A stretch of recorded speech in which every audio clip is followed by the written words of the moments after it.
Ito guys, update ko na kayo sa septic na kahapon na sinabi ko sa inyo. Ayan, nabakalanan nila lahat.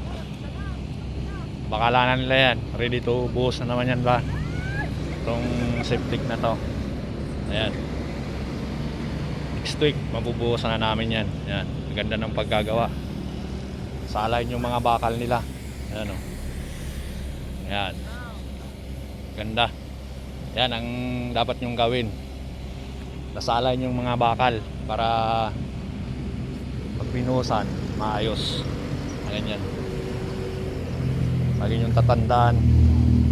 Ganyan yung paggawa ng mga steelman na maayos. Ganyan.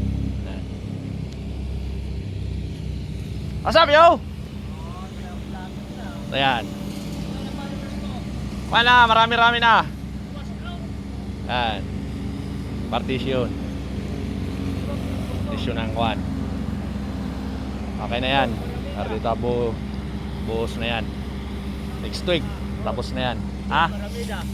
Yun Buenabinte. Oo, Buenabinte. Buenabinte man yan. Si Ikoy. Ang Nguya Koy. Ayan, si Ken yung forma ng welder. Oh. Siya tataw. Ayan. Yung kapay-kapay yun. Ah, buray. Bagong dating, naging kapay ka agad. Dapat niya ako umalis para hindi kapay. Oh, ano? Tama, nakasabit mo.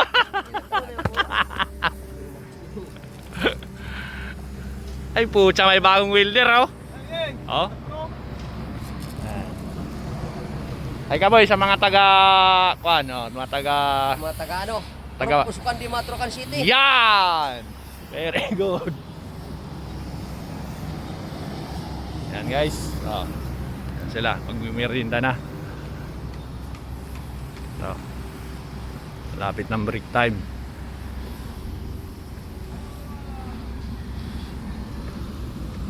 Yan. Akay ka naman dyan kay Salvador. So, yan. Si kaya Salvador. Yan malupit na karpintero. Dito pala si Batista. Nag-welder na ngayon, di na nag-siling. Ito ang binabanatan niya, malupit siya. Malupit pagka-welding niya. Ayan. Naging welder na lang si Batista. Oo. Ayan. Ayan, mga taga-Igbak. Taga-Igbak, hi ka dyan. Taga-Igbak. Ah. Shout out sa kapitan natin.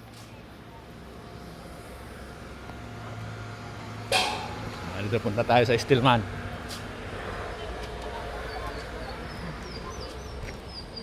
Ay puta, nag-break time na. Oh. Ay puta, huling-huli kayo. Atay tayo dyan. Hindi kayo makukulong. Sige, kain lang kayo. Ayan. Huli, pero din kulong. Subscribe. Click notification bell and share. Thank you.